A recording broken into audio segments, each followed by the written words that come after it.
Olá pessoal, e aí, tudo bem? Bem-vindos à primeira videoaula do meu canal. Para começar, eu escolhi um tema que é bem frequente em concursos públicos na área da saúde.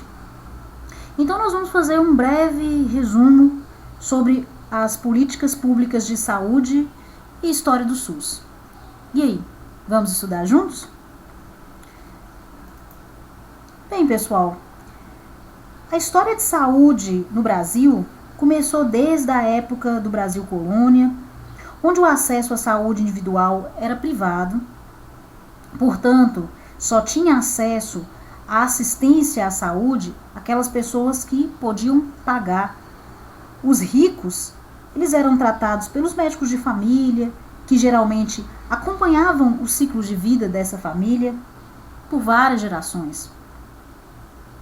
Agora, os pobres, eles não tinham uma assistência definida pelo Estado e eles eram atendidos por práticos, entidades de caridade, leigos, curandeiros, certo?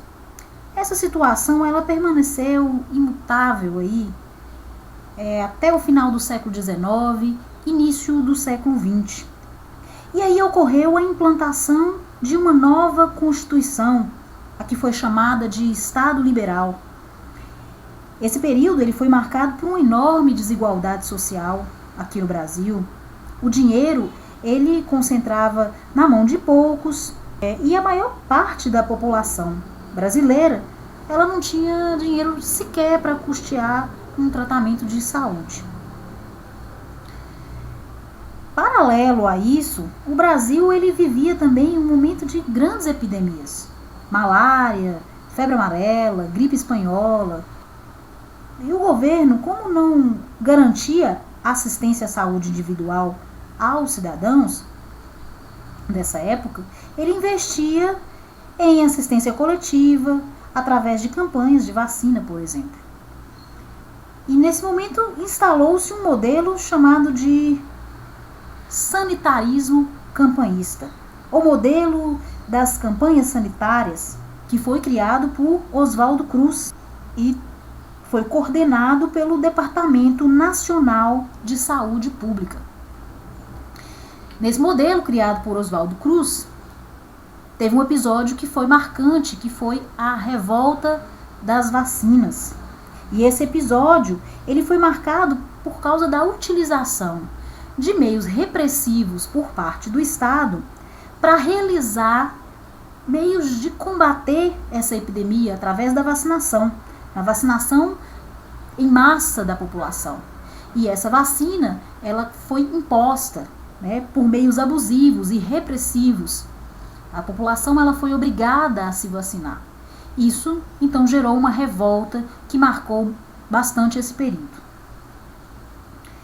Bom, importante a gente falar também, estudando esse tema, sobre a criação da Lei Eloy Chaves.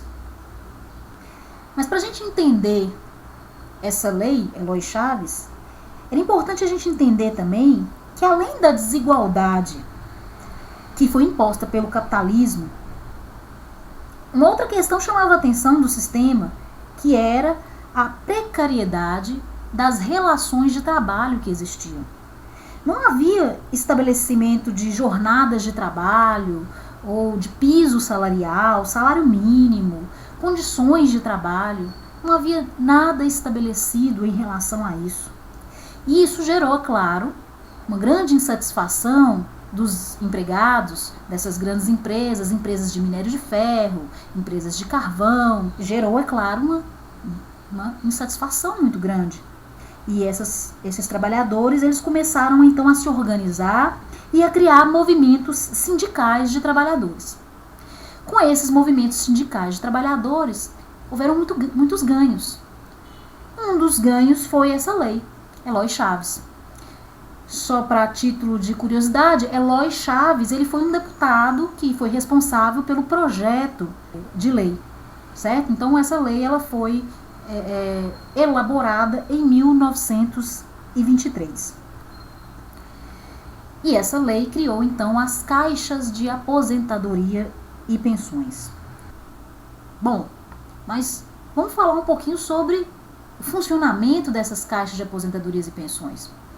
Até 1923, não existia aposentadoria.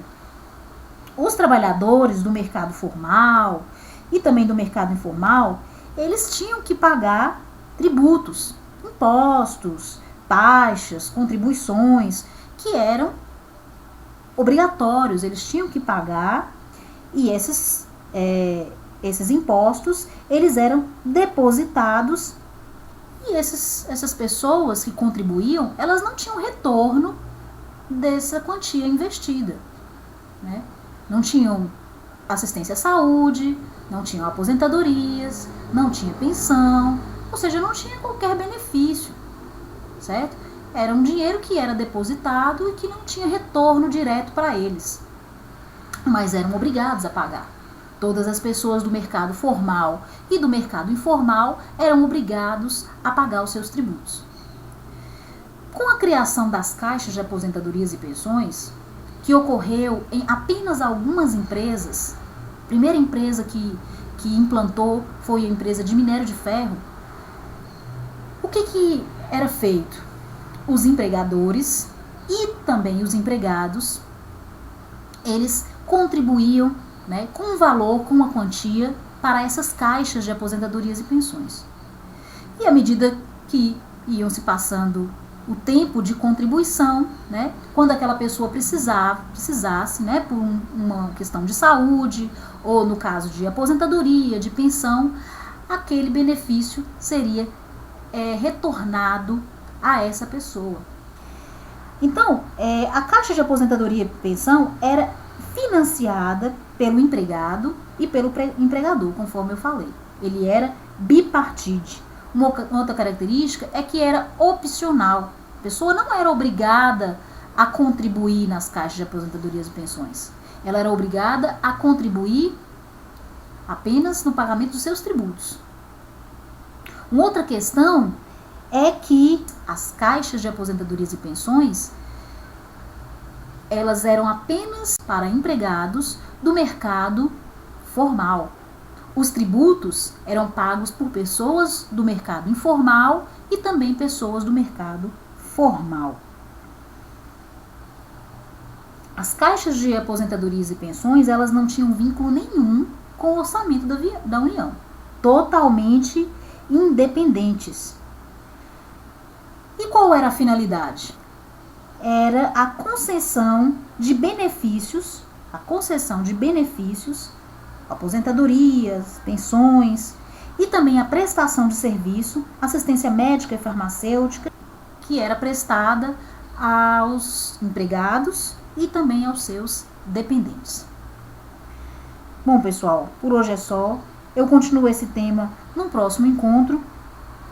Se você gostou do vídeo, dá uma forcinha aí, deixa aí o seu curtir, comenta, se tiver alguma dúvida, deixa aí o comentário e se inscreva também no nosso canal, ok? Certinho? Abraço a todos, até mais.